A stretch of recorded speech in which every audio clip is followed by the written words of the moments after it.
Black woman enters luxury store. Staff follows her until her husband walks in. It was a cloudless Thursday morning when Amara Bryant stepped out of the black sedan, the city already humming with the low rhythm of wealth and expectation.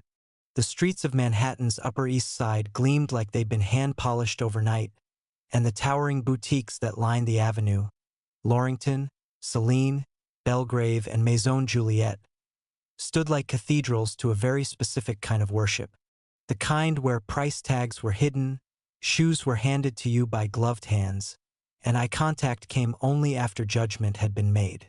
Amara took a deep breath, adjusted the gold clasp of her slim black leather purse, and started walking toward Maison Juliet. Her heels clicked softly against the marble-inlaid sidewalk, her figure draped in an emerald green wrap coat that fell just below her knees, cinched with a belt that accentuated her curves. Her natural hair was twisted into a high bun, elegant yet unfussy, and she wore no makeup aside from a soft gloss on her lips and a touch of warmth on her cheeks. She didn't need more. She moved with a quiet grace that came not from arrogance, but from self-respect, the kind that had been hard-earned in boardrooms where she was the only woman who looked like her, and in classrooms where professors had learned her name only after she made top of the semester. Amara Bryant was not someone who demanded attention. She was someone who commanded it the moment she walked in. And yet, the minute she stepped through the heavy glass doors of Maison Juliet, everything about the space seemed to shrink in discomfort. The music, a soft, ambient classical melody, continued to play. The air still carried the familiar scent of jasmine and leather, but the mood had shifted. It was in the pause of the saleswoman closest to the door, who momentarily froze while folding a silk blouse. It was in the glance exchanged between the young male associate and the woman behind the jewelry counter. It was in the subtle pivot of the store manager's head, her eyes following Amara as though tracking something rare or dangerous. She'd seen it all before, the silent suspicion, the practiced politeness draped over a skeleton of doubt. Still, Amara walked deeper into the boutique. She paused in front of a cream-colored dress displayed on a brushed gold mannequin, its cut architectural, the fabric flowing like water frozen in mid-motion. Her fingers brushed the hem thoughtfully. It was stunning, elegant, bold, and whispering a price that few could afford without checking an account first. Behind her, heels clicked, softly at first, then again. She didn't turn around, but her ears picked up the faint sound of breath being held. "May I help you?" a woman's voice finally asked, too cheerful, too crisp, like a schoolteacher who didn't expect the student to answer correctly. Amara turned with a polite smile. "Just browsing. Thank you." The associate, a blonde woman in her early 30s with flawless foundation and a name tag that read Renee, nodded stiffly. "Of course. Let me know if there's anything specific you're looking for. These pieces can be delicate." "I'll be careful," Amara replied, her tone even. She turned her attention to another display, a row of handbags, each placed like a sculpture, lit from above. As she lifted one, she noticed the subtle movement behind her in the mirrored wall. Renee hadn't moved far, just enough to give the illusion of space while never quite leaving her orbit. "Following me, like I came in here with a plan to rob the place in heels and a $900 coat," Amara thought, biting the inside of her cheek. She moved to another section. The tracking continued. A second associate joined. Then the manager, Jacqueline, based on her nameplate, appeared and began reorganizing shelves that didn't need reorganizing. Their presence felt less like assistance and more like surveillance cloaked in civility. "Is there a piece you're particularly interested in?" Jacqueline asked, her voice syrupy smooth, her eyes calculating. Amara raised an eyebrow. "Would you ask me that if I were blonde and wearing Louboutin heels?" Jacqueline blinked. "Excuse me?" I said. Amara replied, stepping slightly closer. If I were a tall white woman with platinum hair, walking in here with the same coat and the same interest in a silk blouse, would 3 employees be watching my every move like I might swipe a clutch and run? There was a beat of silence, a soft intake of breath from Renee. Jacqueline recovered quickly. We pride ourselves on assisting all our clients with the utmost care. Is that what this is? Care? Amara smiled coolly. Interesting. Before another excuse could tumble from their lips, the door chimed. A man stepped inside, and everything changed. He was tall, broad-shouldered, his suit tailored with surgical precision, and his skin a smooth bronze that hinted at distant islands and disciplined skincare routines. His beard was trimmed close, his hair slicked back with just the right amount of curl left to show its natural wave. His shoes, handmade Italian leather, whispered money even more than the timepiece on his wrist. But none of that was what made the store stop. It was the aura, the confidence that wasn't flashy or performative. The man walked like he knew the value of time because people paid him for it, and paid a lot. He moved straight toward Amara without hesitation, leaned down, and kissed her on the cheek. "Sorry I'm late," he murmured in her ear.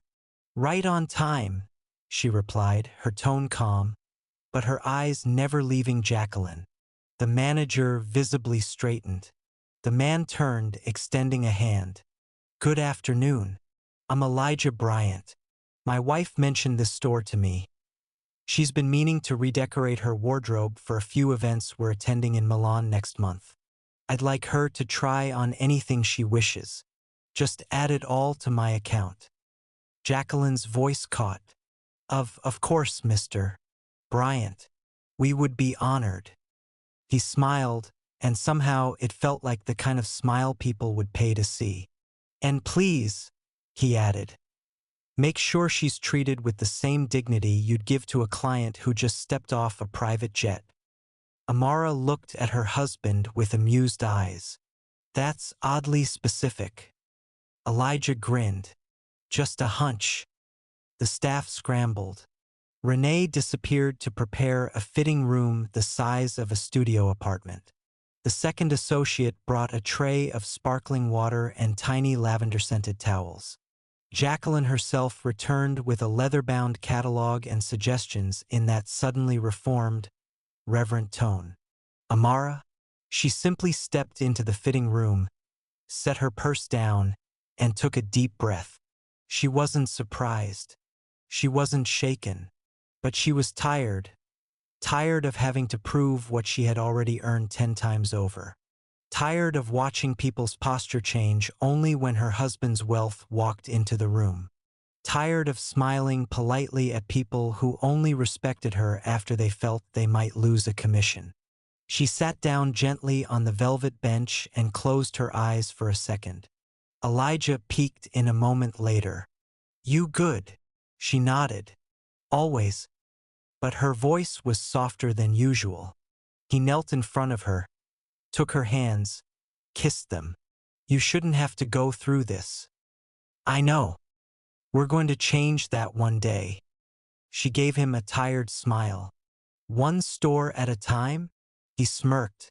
"Or one empire?" She raised an eyebrow. "Ambitious. You married me, didn't you?" She laughed then, for real this time, and stood. "Let's try on some overpriced dresses." He stepped back with a flourish. "My queen, your throne awaits." But what neither of them knew was that someone in the store had been recording. Discreetly, yes, but not carefully enough. And by the next day, a clip would surface online, sparking a digital wildfire across platforms. Not just for what it revealed about bias in luxury retail, but for the poised, devastatingly calm way Amara had carried herself. They didn't know it yet, but everything was about to change. By the time Amara woke the next morning, sunlight was creeping through the linen curtains of their penthouse bedroom, and Elijah was already gone. His side of the bed still warm, the faint scent of his cologne lingering in the sheets. She rolled over lazily, arms stretching across the mattress, before reaching for her phone on the nightstand. And that's when she saw it. Her notifications had exploded overnight. Text after text. Mentions. DMs from people she hadn't spoken to in years. A voice note from her sister with nothing but muffled laughter and a whispered, "Girl, you better check Twitter right now." With a hesitant sigh, she opened her browser. The first thing that greeted her was a still frame from inside Maison Juliet. Her face, Elijah's entrance, that kiss on the cheek. Her side glance to the manager. It was clipped, edited, captioned with flair. Wife walked in alone. Staff ignored her until this man showed up, flushed face fire. Over 1 million views. She blinked, sat up straighter, hearts beating just slightly. Then she kept scrolling. This is the most graceful takedown I've ever seen. Imagine watching a queen and still doubting her. Give that man a cape. But also, why does this still happen? No woman should need a man's wallet to be treated like a human being. But here we are. Hundreds of comments. Thousands. Not all kind. The internet rarely offers only applause, but the support was overwhelming. And more than that, there were stories. People from all walks of life sharing their experiences. Being followed. Ignored. Assumed to be less because they didn't look like they belonged. Amara sat quietly, absorbing it all. Then, slowly, she got up, tied her robe, and padded barefoot into the kitchen. Elijah was there, standing by the espresso machine, sleeves rolled to the elbows, reading a tablet with that same mix of curiosity and restraint he always had when a deal was going south or a market was turning. His eyes flicked up the moment he saw her. "Morning," he said. "Did you know?" He lifted his brows. "That the internet turned you into a queen overnight? That your side eye might be studied in sociology courses? Possibly." She crossed her arms and leaned against the island. "I was just trying to buy a blouse." "Yeah.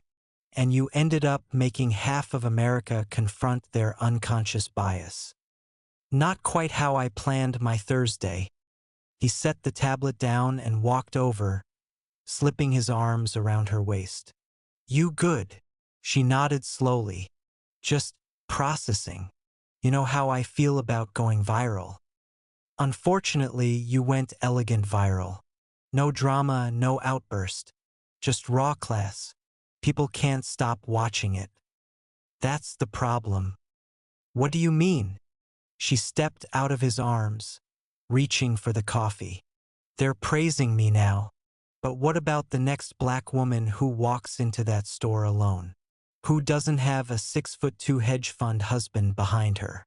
Who does raise her voice? Will she be called graceful too?" Elijah was silent for a moment. Then, "No. But maybe because you were, they'll think twice before assuming next time." She didn't answer. Not because he was wrong, but because he was less right than she wanted him to be. Later that day, the boutique released a statement. A polished image of the Maison Juliet logo atop a generic beige background, with a caption that read, "Maison Juliet is committed to inclusion and customer dignity. We regret any discomfort caused and are actively undergoing additional sensitivity training. We value all clients, regardless of background or appearance." Amara read it aloud while Elijah laughed into his glass of sparkling water. "Discomfort. That's what they're calling it." She raised a brow. They couldn't even say what happened. Just discomfort. Like someone spilled tea on a rug. "I bet they're regretting letting interns handle social media." But then came the real surprise. An email from a woman named Melina Walsh, VP of Global Branding for Maison Juliet. Formal, precise, and just sincere enough to be curious. "Dear Mrs. Bryant, Please allow me to extend a personal apology on behalf of our team. We recognize that the events you experienced are not isolated, and we are actively taking steps to address the cultural issues that allowed them to unfold in our boutique. We were hoping to speak with you not only about your experience, but to explore ways in which you might help guide us toward change, internally and externally. We understand this is a personal ask and do not take it lightly. At your convenience, we would welcome a conversation. Amara stared at the screen. Looks like they want you to do their work for them now, Elijah muttered. No, she replied slowly. They want my voice, because right now it's louder than theirs. He narrowed his eyes. You thinking about it? I'm thinking that maybe it's time someone like me sat at their table. Not to make them comfortable, but to make them better. By evening, interviews were being requested. Not the trashy, exploitative kind. No clickbait, but real ones, the Atlantic, NPR, Essence. People wanted to hear her speak, to go beyond the viral clip and into the reality she had been living for years. The subtle, exhausting game of walking into a space and calculating what face to wear, what tone to take, what assumption to preempt. I don't want to be a symbol, she told Elijah quietly, later that night as they lay in bed. You're not, he replied. You're a mirror. You just showed them what they already knew but refused to face. She rolled toward him. What if I say something wrong? What if I get it wrong? He kissed her forehead. Then you'll do what you always do. Learn. Try again. And keep walking into rooms they told you you'd never belong in, until they build better ones. But unknown to them, the incident had also caught the eye of someone else. Someone who'd once sat across from Amara in a boardroom years ago. Someone who didn't forget being outshined. A woman named Vera Chun, now head of a rival PR empire, who had just texted her assistant. Find out everything about her. Education, donations, family, flaws. There's no way she's that perfect. The world loved a hero, but it loved a scandal even more. It was strange, Amara thought, how one 20-second video could bend time and rewrite the pace of your life. What had once been a carefully curated routine, morning yoga, planning sessions with her design team, quiet lunches reading manuscripts for her publishing side business, had now turned into a whirlwind of panels, inbox floods, and carefully navigated interviews where every word felt like it might be carved in digital stone. But through the noise, Amara had remained herself. Every appearance she made, every conversation she engaged in, carried her quiet fire. A calm intelligence, the kind that didn't shout, but also didn't flinch when cornered. She spoke of dignity, not revenge. Of systems, not single moments. Of how this wasn't about her or even Maison Juliet, but about what it means to move through the world in skin that people judge before they greet. Still, fame, even the righteous kind, comes with a cost. And Vera Chun was watching. The first signs were subtle. An anonymous tip to a podcast host that Amara's nonprofit for young Black designers hadn't filed its 990 forms for 2 months. A Twitter thread claiming she had once rejected a scholarship earmarked for minority students in favor of a more prestigious offer from a majority-white institution, implying she abandoned the mission early on.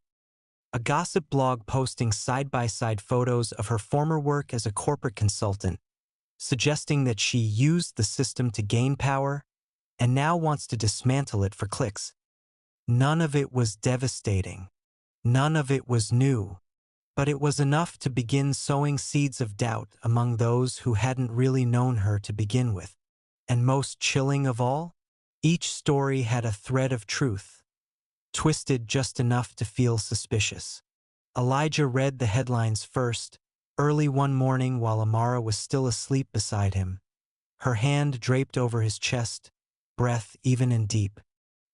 He scrolled quietly, jaw tightening, then slipped out of bed and into his study. He didn't want her to wake up to that. He knew Vera. Not well, but well enough to know the signature of someone playing chess 5 moves ahead. When Amara woke later and saw him pacing, coffee cold in his cup, she knew something was wrong. "You're too quiet," she murmured. He turned slowly. "You're trending again." She smiled faintly. "Let me guess. They found out I once cut in line at a sample sale." He didn't laugh. Instead, he showed her the screen. She scrolled in silence. Then, "So it begins." Elijah frowned. "We can fight it. I can release a statement. I can call people. I know every editor at—" "No," she interrupted softly. "That's what they expect. For you to fix it." He hesitated. "You think I shouldn't defend you?" "I think I should defend myself." Later that day, Amara walked into the studio of Real Frame, an award-winning docuseries platform known for long-form interviews with cultural figures who never fit the mold. The producer, a sharp-eyed Ghanaian woman named Nana Kwesi, had insisted they keep the cameras minimal, the setting soft. One chair, one rug, one woman, no makeup crew, no handlers, just truth. When the interview began, Nana didn't ease her in.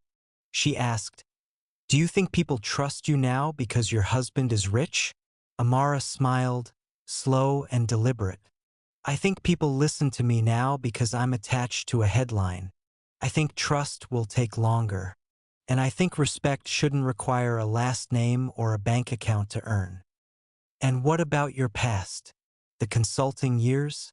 The scholarship rumor?" Amara didn't blink. "I took the offer that allowed me to walk into places where people like me rarely get through the door. And once I got in, I didn't close the door behind me. I opened it wider.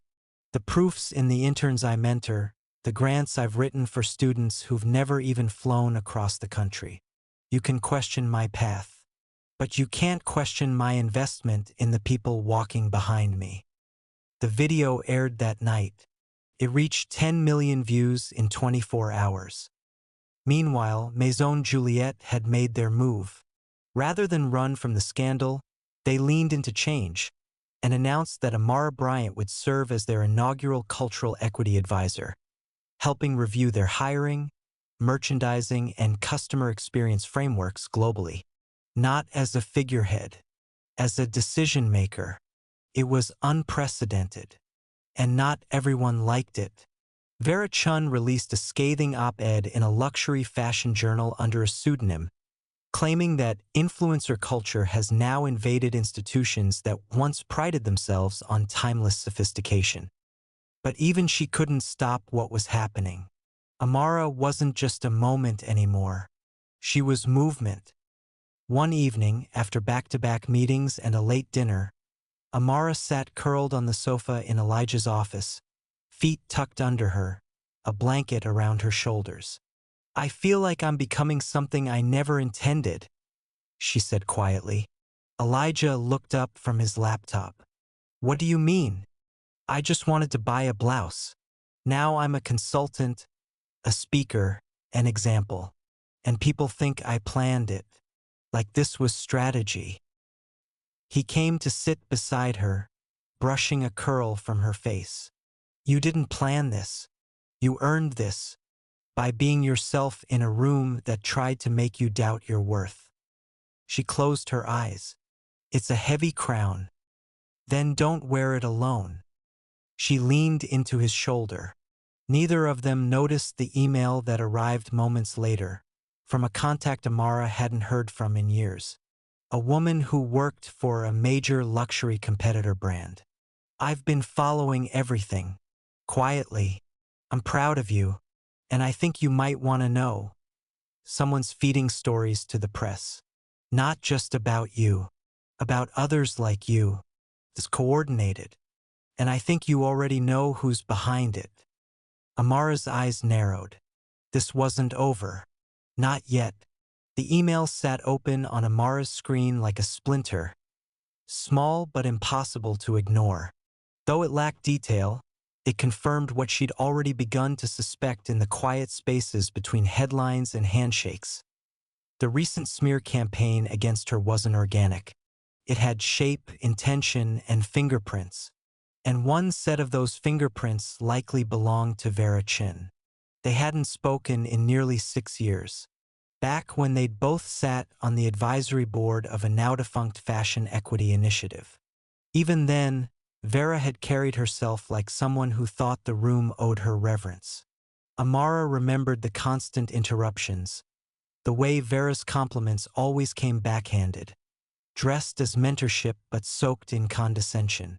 Back then, Vera had viewed Amara as a junior player, a rising woman who didn't yet understand how the game was really played. Clearly, Vera hadn't anticipated that Amara would grow beyond the game entirely and start writing her own rules. "So what's your move?" Elijah asked that evening, standing beside the stove as he stirred a pot of chickpea stew with one hand and scrolled through his phone with the other. Amara leaned against the kitchen counter, arms folded, her face calm but calculating. "She's trying to fracture the public image, chip away at the shine until people start squinting," she said. "But if I fight fire with fire, I just become the headline." Powerful black woman claps back. "It writes itself." Elijah looked up. "So you're going to let it slide?" "No," she replied, lifting a brow. "I'm going to let the truth speak louder." She tapped her phone and pulled up a folder labeled Equity and Access Fund, the initiative she'd quietly built over the past 2 years, providing microgrants, workshops, and mentorship to young women of color entering fashion, design, and media industries. No press, no fanfare, just impact. "What if we bring this forward now?" she said. "Not as a rebuttal to Vera, as a reminder of what I actually care about." Elijah smiled, strategic and graceful. "I married up." She grinned. "Don't forget it." By the end of the week, Amara launched the Glass Thread Project, a digital and physical platform showcasing the work of 50 young Black and brown designers, each with a direct grant from her fund, complete with short documentaries filmed in their hometowns. The pieces were raw, stunning, disruptive, and deeply personal. The campaign lit up social media. The stories trended organically. Suddenly, Vera's whisper campaign seemed petty and out of step. And then came the unexpected pivot. Maison Juliet didn't just endorse the Glass Thread Project. They hosted it. They transformed one of their flagship New York gallery spaces into a week-long showcase for the designers, elevating grassroots art where luxury goods had once sat behind velvet ropes. Vera was furious. She sent emails to board members, called in favors, tried to block press coverage. But it was too late. Amara wasn't just a name. She was a movement people wanted to be near. That Friday, Amara stood alone in the center of the exhibit space, surrounded by the brilliant work of girls who had once believed their dreams too small to matter. She wore a tailored navy jumpsuit and a gold cuff on each wrist, silent armor. Around her, murmurs of admiration rippled from guests and reporters, industry leaders and social media voices who had once only spoken of trends, now asking questions about impact and responsibility. And yet, even amidst the glow of it all, she felt Vera's shadow. The final straw came through a reporter. Off the record, the woman whispered over sparkling water. "Someone's digging into your family, adoption records, trying to imply you changed your name to hide something. It's getting ugly." Amara's stomach turned, not because there was anything to find, but because Vera was now playing the long game, planting doubt not just about her, but about her roots, her identity.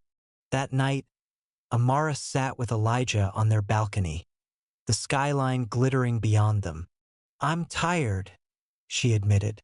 "Not just today tired, legacy tired." He reached for her hand. Do you want to walk away? She thought for a long moment.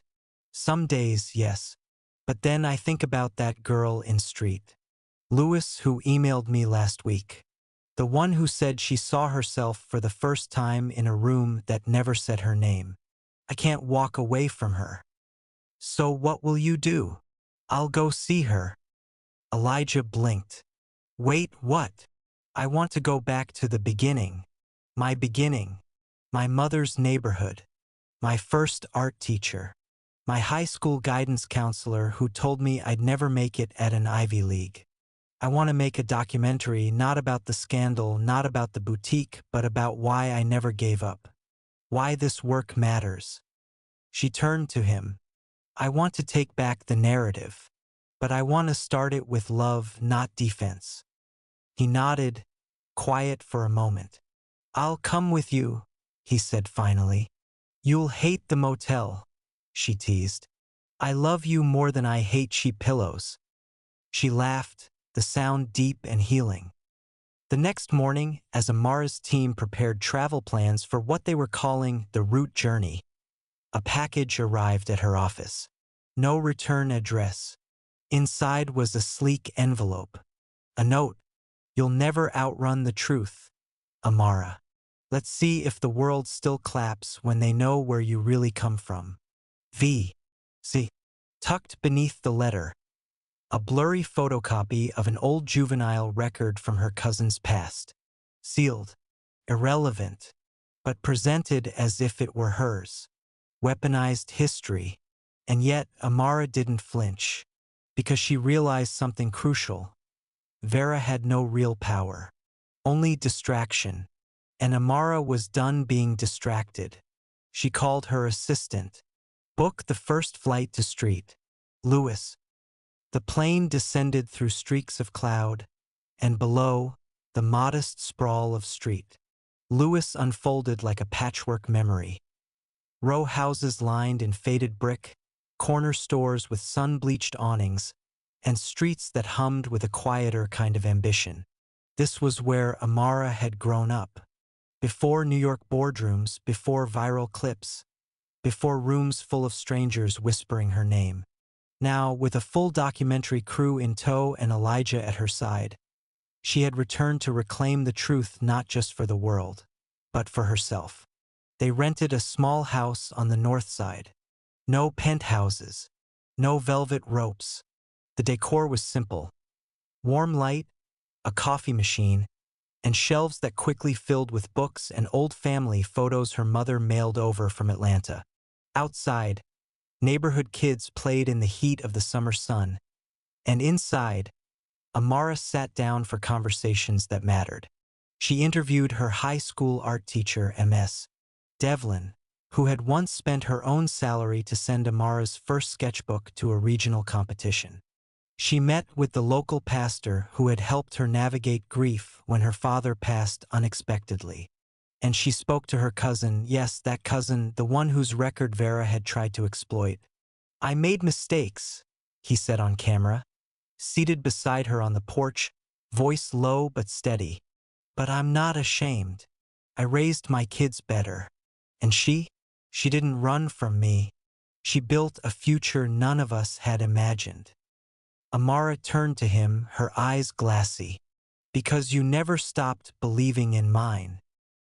The documentary, titled The Thread That Pulled Me Home, premiered quietly.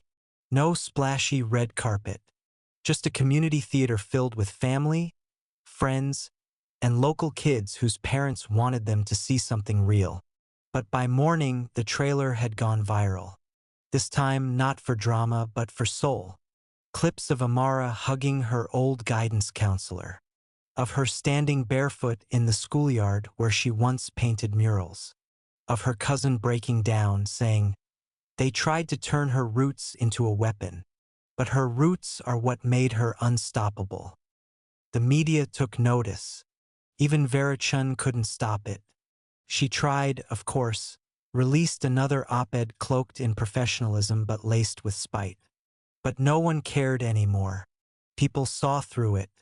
Amara had already won something bigger, narrative sovereignty. Weeks later, Amara stood again in a boutique. Not Maison Juliette. A different one, this time in Chicago, where she had been invited as a guest speaker for a new initiative training luxury staff on unconscious bias, cultural awareness, and the art of actual customer care. She stood at the front of a room full of associates in black uniforms, some skeptical, some curious, and smiled. You don't have to know who someone is to treat them with dignity. You don't need a headline to decide they deserve respect. You just need to ask yourself one thing when someone walks through that door. Would I want my mother, my daughter, or my best friend to be treated the way I'm about to treat this person? Silence. Then a slow clap. Then more. That night, back in New York, Elijah greeted her with wine and soft jazz playing in the background. She slipped off her shoes and collapsed into his arms. I think it's over, she said. He smiled into her hair. Or maybe just beginning. She looked up at him. Did you ever think that one store visit would do all this? He laughed. You're asking the man who married a woman who shuts down ignorance with a single eyebrow raise? She kissed him, then whispered, let's build something new now. Not just react to their world. Let's create our own. He took her hand. Let's begin. And somewhere, far away from luxury displays and social media trends, a young black girl sat on her twin bed, watching Amara's documentary on her tablet, her reflection shimmering in the cracked screen. She didn't know what would happen next, but she knew now she could walk into any room, and she wouldn't need permission to belong.